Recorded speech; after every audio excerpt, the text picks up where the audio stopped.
제가 다니던 고등학교에서는 대학 입시 성적을 높이고자 반에서 성적이 좋은 사람들을 뽑아서 특별한 교육을 시켰습니다. 학과 수업이 다 끝나고 나면 그 학생들을 따로 모아서 주요 과목을 또다시 공부시키는 것이었습니다. 가장 시험에 잘 나올 만한 것들을 뽑아서 그 문제를 심층적으로 교육시켜서 그 입시 성적이 좋은 학교로 만들고자 한 것입니다. 그리고 나서 그 학생들을 밤 10시까지 도서관에 입시를 시켜서 말뿐인 자율학습, 강제적인 타율학습을 하게 시켰습니다. 그 도서관에서는 1등부터 60등까지, 전교 1등부터 60등까지 자리할 수 있었고, 시험을 볼 때마다 그 등수에 따라서 자리를 바꿔야 했습니다. 한마디로 맨 첫 자리는 전교 1등이 앉는 자리요, 맨 끝 자리는 전교 60등이 앉는 자리였습니다. 시험을 볼 때마다 자리를 바꿔 앉고 제 뒤에 있던 사람들이, 친구였던 그 친구들이 내 앞으로 자리를 옮겨가고 나는 뒤로 밀려나게 되었을 때 이제 그 친구는 더 이상 제게 친구가 아니었습니다. 경쟁 상대일 수밖에 없었고, 도서관의 그 숨막히는 정적은 사람을 미치게 만들었습니다. 모두가 힘든 고3 생활이라고 하지만 저는 이렇게 친구가 경쟁 상대가 되고 늘 이렇게 숨막히는 시간들을 보내게 되면서 그 고3의 시간을 잘 적응하지 못했습니다. 성적은 계속해서 떨어졌고 저는 계속해서 뒤로 밀릴 수밖에 없었습니다. 그러면서도 이 1년만 버티면 된다라는 생각을 가지고 또 미팅이나 또 대학 축제, 학문의 전당이라는 설레는 단어들을 꿈꾸면서 이 모든 힘든 시간들은 보상받을 수 있다고 생각했습니다. 그러나 제가 대학에 들어간 1980년대 말은 대학에서 민주화 열기가 식을 줄을 몰랐습니다. 조금 과장한다면 수업을 들은 날보다 데모로 휴강을 하는 날들이 훨씬 더 많았습니다. 매캐한 체류탄으로 얼룩진 대학 생활에서 결코 낭만이라고는 찾아볼 수 없었습니다. 그 당시 제가 늘 그런 모습들을 바라보면서 뇌까리던 말은 대학생들이 공부하기 싫어서 데모만 하고 있다라는 말이었습니다. 생각해보면 제가 이렇게 생각하고 말하는 것, 그것은 온전한 제 생각은 아니었습니다. 누군가 나에게 넣어준 생각, 그때까지 방송을 통해서 들려왔던 이야기들, 그리고 어른들이 하는 이야기들, 선생님들이 하던 이야기들이 제 머릿속에 지식이 되었고 정보가 되어서 그렇게 이야기하는 것 뿐이었습니다. 왜냐하면 그 당시 왜 대학생들은 데모를 저렇게 처절하게 하는 것일까 진지하게 고민해 본 적도 없었고, 그 사회의 현실이 무엇인지 알려고 하지도 않았기 때문입니다. 늘 어른들이 하는 말들을 듣고 자라서 어려서부터 학교와 교회밖에 다녀본 곳이 없었던 저에게는 누구도 사회적 문제에 대해서 고민해 봐야 한다는 이야기를 해준 적이 없었기 때문입니다.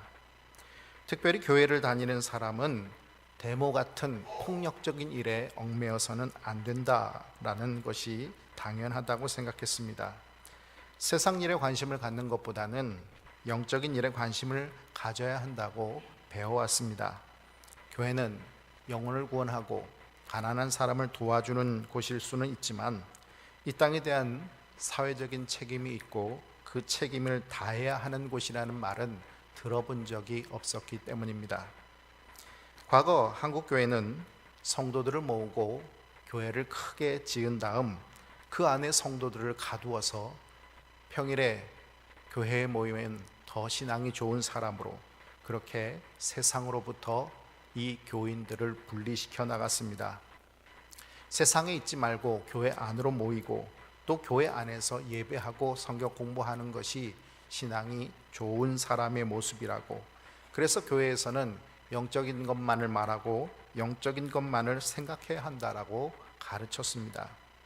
그러는 사이 성도들은 점점 이 세상 속에서 발이 떨어졌고 이 교회 안에서 가둬져서 점점 세상의 사람들과 분리되어지고 멀어져 갔습니다.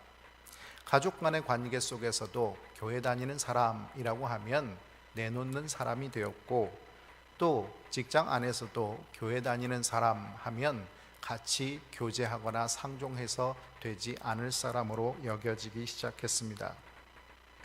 이러한 이유로 사회 참여라는 단어는 왠지 그리스도인에게는 어울리지 않는 단어처럼 생각되어지게 되었습니다. 오늘의 설교 제목은 온전한 그리스도인의 사회 참여입니다. 다시 말해서 온전한 그리스도인이라면 이 사회에 대한 사회적 책임을 적극적으로 행하여야 한다는 것입니다. 그렇다면 온전한 그리스도인이 이 사회에 적극적으로 참여해야 하는 책임을 가지고 있다 하는 성경적인 이유는 무엇일까요? 하나님은 그리스도인만의 하나님이 아니라 비그리스도인의 하나님이시기도 하기 때문입니다.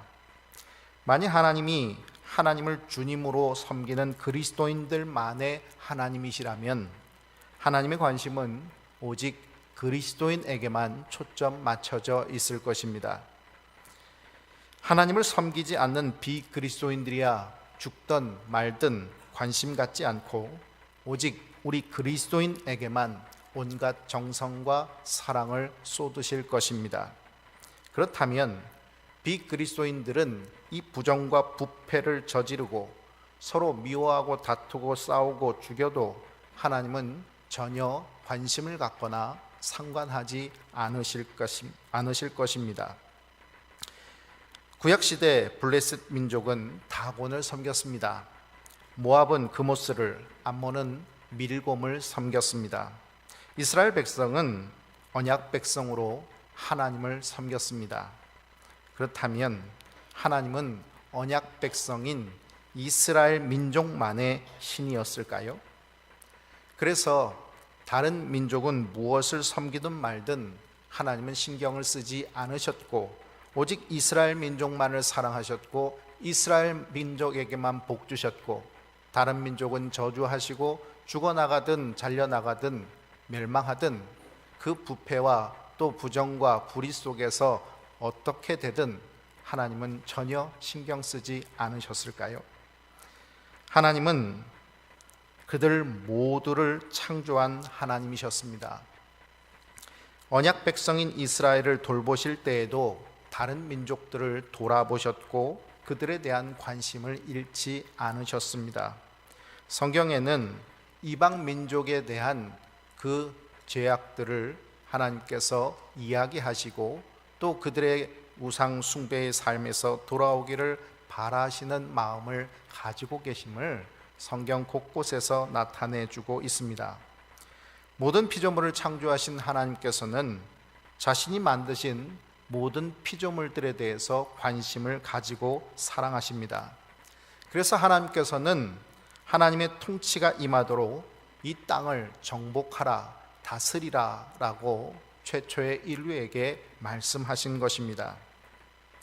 이단 사이비 교회의 특징은 무엇입니까? 14만 4천 명 안에 빨리 들어야 한다는 것입니다. 그 안에 들어야 구원받을 수 있다는 것이요, 그 인원이 차면 나머지는 어떻게 되든 상관하지 않습니다. 나는 구원받았기 때문입니다. 우리만 휴거되면 되는 것이기에 우리는 산으로 흰옷을 입고 모이고 이 세상으로부터 분리된 삶을 살아갈 것을 그들은 이야기합니다. 한때 평양발 서울 불바다 소식이 국민들을 불안하게 할 때 분당에 있는 한 대형교회 목사님이 북한에서 미사일을 쏴도 이 분당까지는 미치지 못합니다, 할렐루야 라고 설교하는 내용을 들었습니다. 그들은 북한의 미사일이 서울 한복판에 떨어져서 서울에 있는 사람들을 죽이고 고통스럽게 만들어도 우리 분당까지만 그 미사일이 미치지 않으면 할렐루야 주님의 은혜를 찬양하는 사람들이었던 것입니다. 나만 구원받으면 되고, 우리 가족만 복받으면 되고, 우리 교회만 부흥하면 된다는 생각을 하나님은 어떻게 생각하실까요? 하나님은 모든 피조 세계를 통치하는 하나님이신데, 이들이 믿는 하나님은 작은 나라 이스라엘만을 통치하시는 하나님, 이 땅의 모든 백성들, 모든 피조물을 사랑하시고 통치하시는 하나님이 아닌 예수 믿는 사람, 교회 다니는 사람만 통치하시는 하나님이라고 믿는 이단들인 것입니다. 하나님의 통치 방식은 무엇일까요? 바로 사랑과 정의입니다. 오늘 본문에서 하나님은 이 땅에 사랑과 공의로 어떻게 통치하시는지를 우리들에게 말씀해 주고 있습니다. 우리 7절부터 9절 말씀을 같이 봉독하겠습니다. 억눌린 사람들을 위해 정의로 심판하시며 줄인 자들에게 먹을 것을 주시는 이시로다. 여호와께서는 갇힌 자들에게 자유를 주시는도다. 여호와께서는 맹인들의 눈을 여시며 여호와께서 비굴한 자들을 일으키시며 여호와께서 의인들을 사랑하시며 여호와께서 나그네를 보호하시며 고아와 과부를 붙드시고 악인들의 길은 굽게 하시는도다. 아멘. 왜 세상에서는 억울한 일들이 그렇게 많이 생겨나는 것일까요? 바로 법이 제대로 서지 못했고 또 불의한 재판이 일어나기 때문입니다.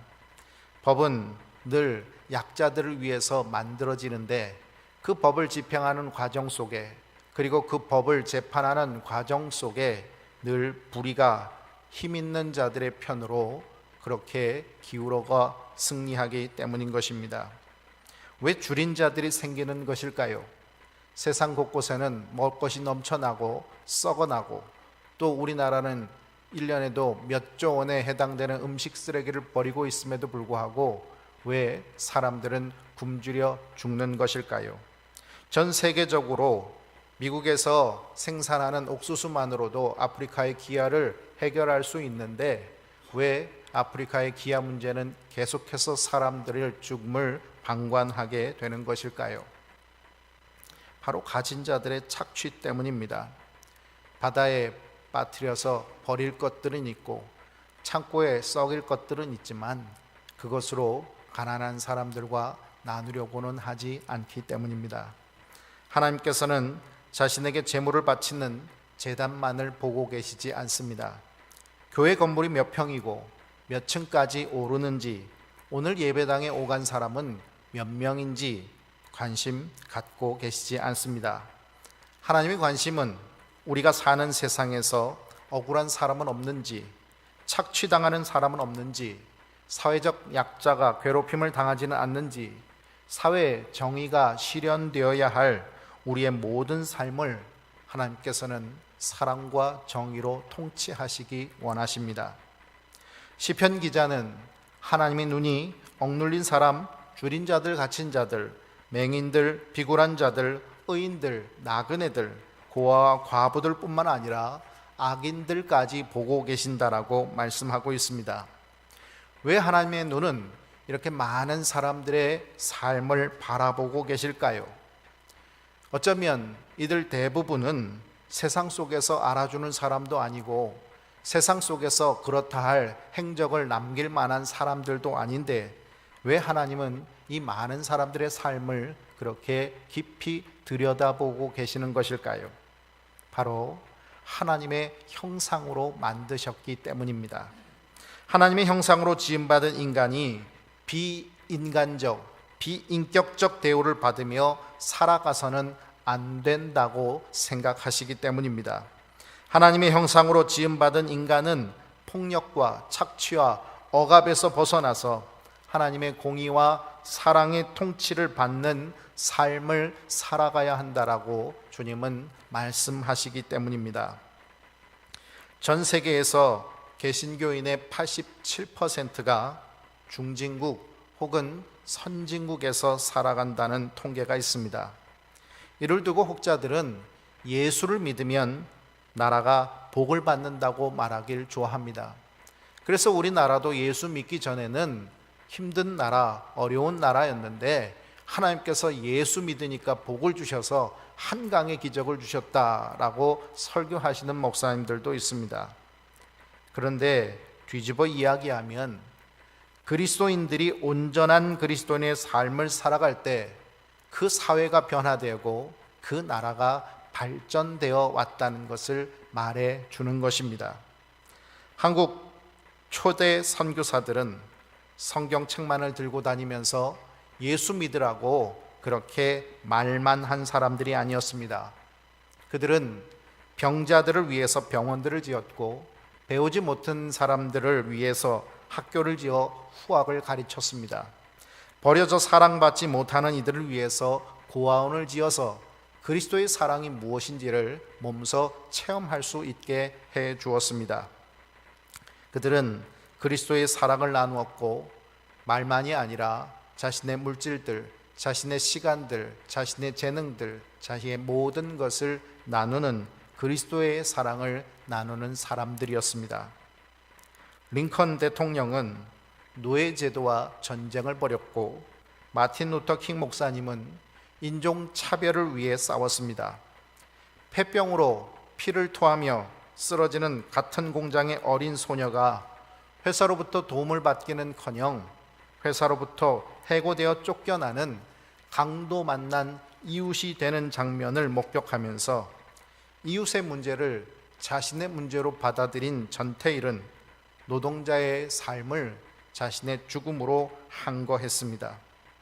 많은 그리스도인들이 교회의 주 목적 중 하나를 구제하는 것이라고 말합니다. 내가 낸 헌금의 일부가 구제금으로 쓰여야 한다고 생각하기에 교회가 쓰는 구제금의 액수가 얼마인지 또 어디에 쓰이는지에 대해서 관심을 갖습니다. 그래서 조금이라도 구제금이 줄어들기라도 하면 교회가 헌금 모아서 구제도 하지 않는다라는 욕을 해대기 일쑤입니다. 그런데 아이러니하게도 정작 자신은 교회에 헌금했고 또 교회가 구제 활동을 한다는 미명 아래 이웃의 관심을 갖고 돕는 일에 무관심합니다. 이웃의 아픔에 대해서 돌아보지 않고 또 이 사회의 부정과 부패에 대해서 침묵합니다. 내게 불이익이 당할까 생각하여서 오직 이득이 되는 나의 삶만을 관심 가질 뿐, 그리고 교회가 행하는 구제금만을 관심 가질 뿐, 이 사회 전반에 함께 참여하는 그리스도인의 사회 참여는 전무한 모습을 보이기도 합니다. 미국의 신학자 라인홀드 니버 교수는 그에 져서 윤리학에서 참된 기독교는 두 가지 차원의 건전한 조화에서만 찾을 수 있다라고 주장을 합니다. 그 첫 번째는 하나님을 향한 수직적인 차원에서, 그리고 두 번째는 이웃을 향한 수평적인 차원에서 찾아진다는 것입니다. 전자는 바로 하나님께 예배하고 신앙생활을 하는 모습이요, 후자는 이 사회의 정치를 포함한 윤리, 사람들의 삶의 전반에 참여하는 사회 참여의 모습을 이야기하는 것입니다. 예수님은 공생의 사역을 시작하시면서 누가복음 4장 18절 19절에 이렇게 처음 이 회당에서 하나님의 말씀을 선포하시면서 이 말씀이 응하였다라고 말씀하셨습니다. 주의 성령이 내게 임하셨으니 이는 가난한 자에게 복음을 전하게 하시려고 내게 기름을 부으시고 나를 보내사 포로된 자에게 자유를, 눈먼 자들에게 다시 보게 함을 전파하며 눌린 자를 자유롭게 하고 주의 은혜의 해를 전파하게 하려 하심이라 하였더라. 예수님께서 전파하신 복음은 단순히 예수 믿으면 천당 가고 예수 믿지 않으면 지옥 간다는 예수 천당 불신 지옥이 아니었습니다. 예수 믿으면 구원받고 복받는다는 개인적인 구원과 개인적인 기복 신앙을 가르친 것이 아니었습니다. 예수님은 하나님의 아들로서 누리셨던 하늘 보좌의 권리를 포기하셨습니다. 그리고 이 땅에 내려오셔서 이 땅의 모든 사람들의 삶에 참여하셨습니다. 예수님은 이 땅에서 고고하게 거니시지 않으셨습니다. 모두가 피하는 죄인들, 가난한 자들의 삶 속으로 들어와 함께 하셨습니다.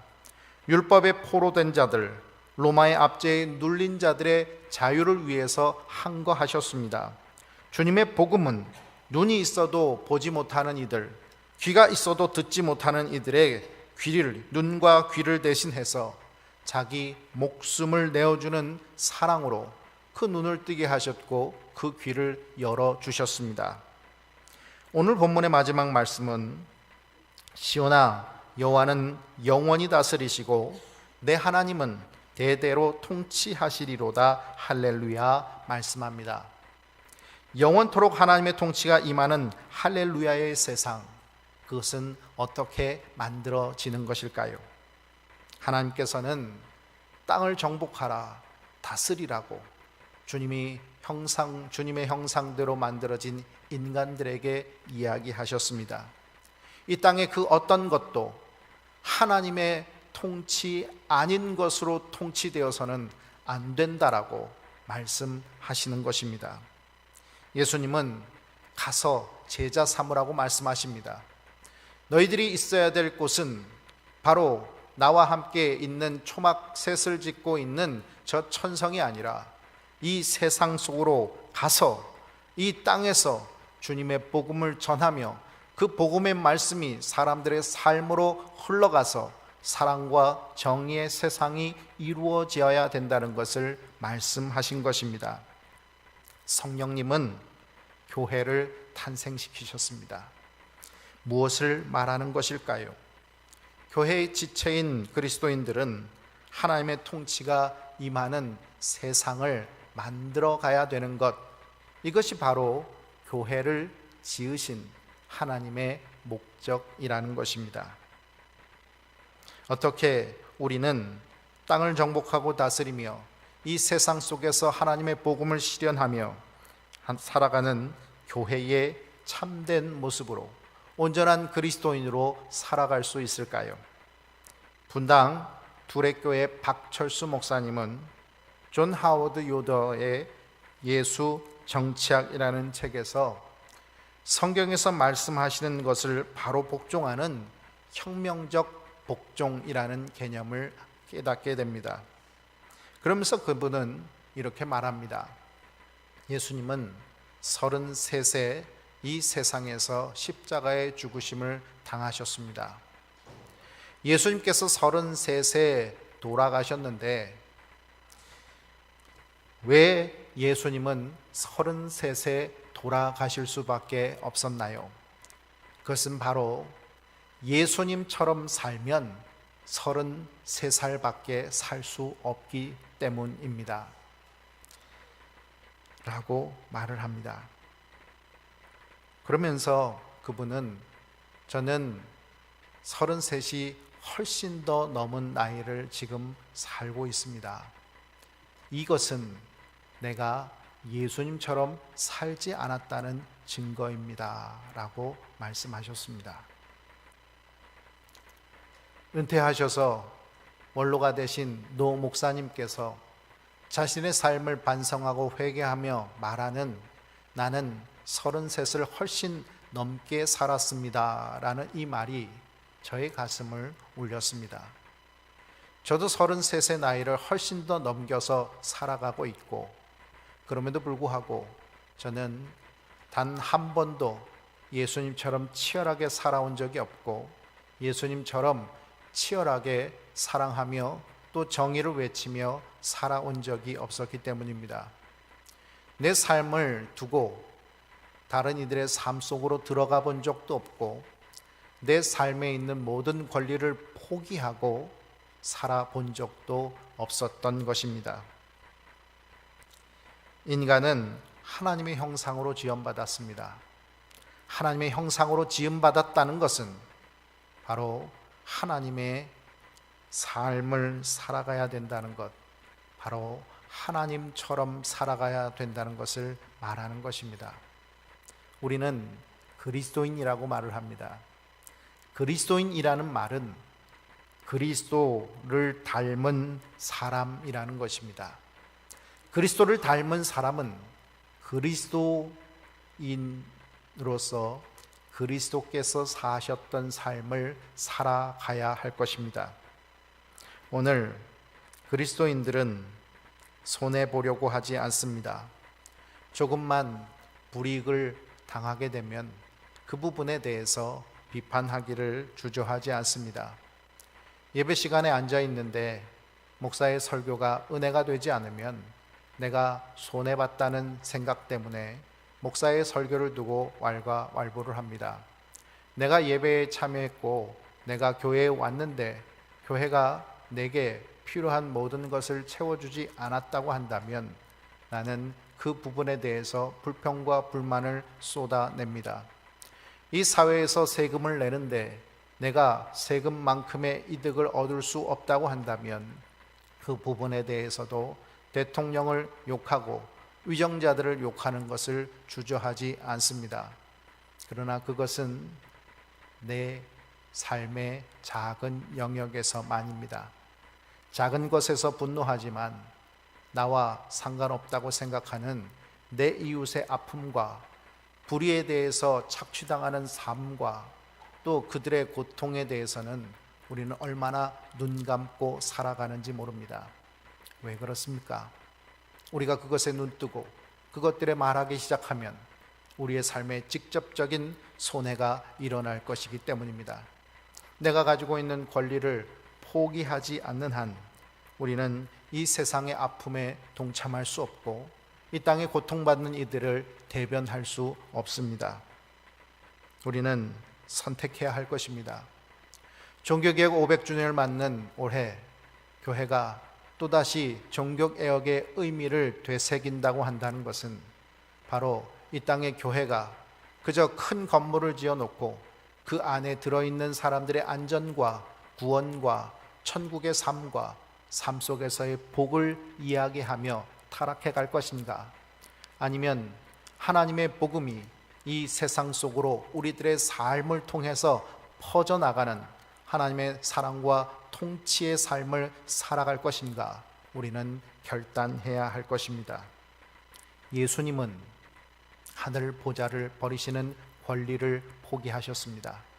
그리고 이 땅에 내려오셔서 자신의 안위를 위해서 사신 것이 아니라 이 땅에 있는 모든 헐벗고 가난한 자들, 눈먼이들, 또 압제당하는 이들, 갇힌 자들을 위해서 사셨습니다.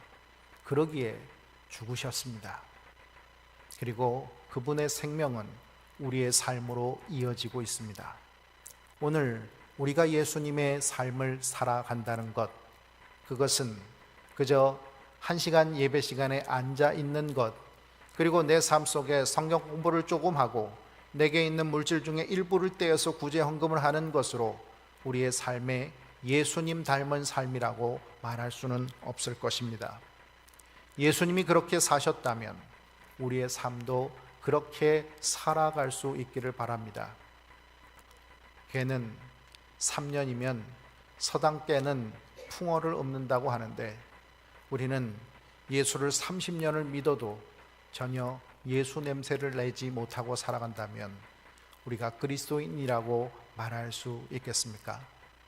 온전한 그리스도인들은 그리스도의 향기를 날리는 그리스도의 향기요, 또 예수의 복음을 전하는 그리스도의 편지요, 이 땅의 영적 전투를 싸워 승리하는 그리스도의 군사임을 기억하며 오늘도 예수님이 그러하셨기에 나 또한 그렇게 살아가기를 결단하는 저와 여러분 되시기를 주의 이름으로 축원합니다.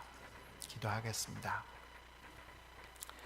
아버지 하나님, 오늘도 살아 역사하시는 하나님의 통치가 우리 삶 속에 임하셔서 아버지 하나님께 우리의 모든 삶을 내어 맡기고 이 땅에서 얻을 수 있는 무언가가 나의 전부가 아니요 오직 하나님이 전부인 삶을 살아가기를 소망합니다.